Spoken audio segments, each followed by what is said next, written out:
05 unit, Section 5, key events relating to the consequences of the war. What happened at the end of the war?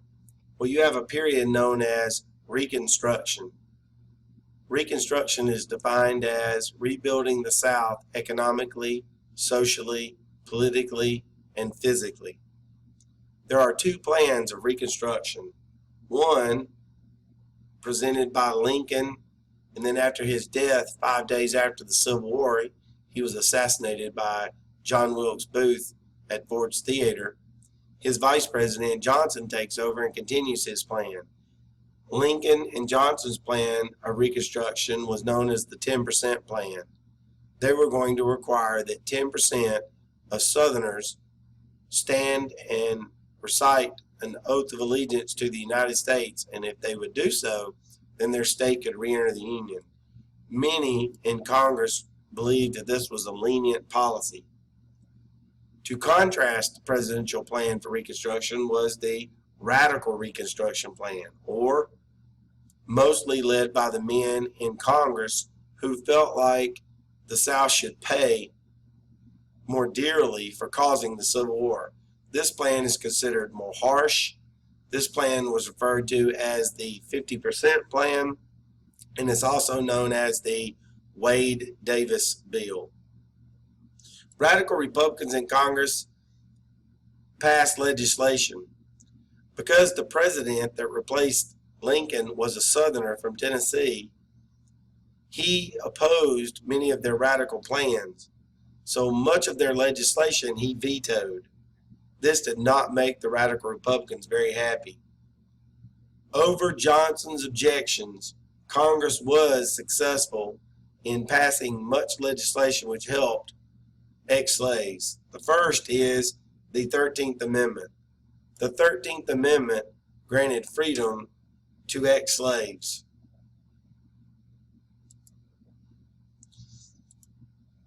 The radicals in Congress were also able to pass legislation over a federal program known as the Freedmen's Bureau. The Freedmen's Bureau provided food, land, medicine, shelter, and education for young ex-slave children. But most importantly, what it did is it led to something, it forced the Southerners to give up some of their lands to their ex-slaves. And this leads to a system in the South known as sharecropping and tenant farming. It also, I have a picture for the sharecropping. This is where a white Southern farmer would be forced to give up part of his land and share it with his slave in exchange for part of that ex-slave's crop. Another technique used by Southerners was called tenant farming, and that is where they would charge their ex-slaves rent to be able to use that land. The problem with sharecropping and tenant farming is that it led to perpetual slavery, which basically for me means the slaves did not have chains on, but they lived in such a state of debt that they could never get off the plantations that they had been slaves on. One of the other things that the Freedmen's Bureau did was start a college in the South, specifically in Georgia, known as Morehouse College. And that was begun in 1867, and that was to provide education for young African-American men to become preachers. The 14th Amendment, passed in 1868 by Congress and the states, granted African-American citizenship. This is going to overturn the Dred Scott decision. And then in 1870, the 15th Amendment is going to grant the right to vote to African-American males. Andrew Johnson was not looked well upon by radicals in Congress. He was a Southerner from Tennessee. He had been rewarded with the vice presidency by Abraham Lincoln in his second term in order to gather votes from the southern states, the southern border states that had retained their slaves. And Andrew Johnson was impeached by the Radical Republicans for breaking a law called the Tenure of Office Act. To be truthful, they used that as a technicality. He was really impeached because he opposed their plans for Reconstruction. He was such an unpopular president. He was able to escape being found guilty by the Senate, so he was not convicted, but he was so unpopular that in the 1876 election, the Democrats choose Samuel Tilden, and the Republicans choose to not go with Andrew Johnson, but to go with a man named Rutherford B. Hayes. When the election, the Democrat Samuel Tilden actually garnered the most votes, but because of a disputed vote count in the state of Florida, a electoral commission of 11 men were going to choose which candidate would receive Florida's electoral votes. On this committee were 6 Republicans and 5 Democrats. The 6 Republicans chose Rutherford B. Hayes.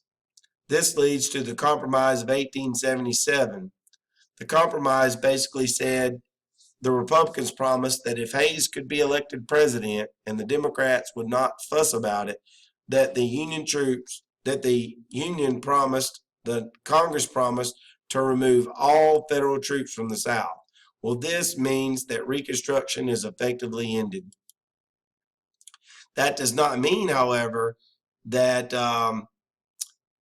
when Reconstruction ended in 1877, it does not mean that everything was happy-go-lucky in the South. The South used many different techniques to keep ex-slaves from actually being able to enjoy the new freedoms that they had won. Here in this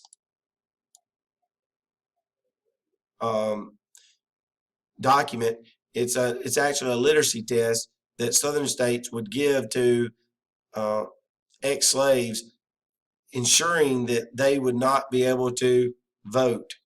It would keep them from being able to vote. They also used poll taxes, which were very discriminatory. They would charge both whites and black people a fee to be able to vote, but they would allow the white people to get around it by something called a grandfather clause, which said that if your grandfather could vote before 1861, you were excluded from paying the poll taxes.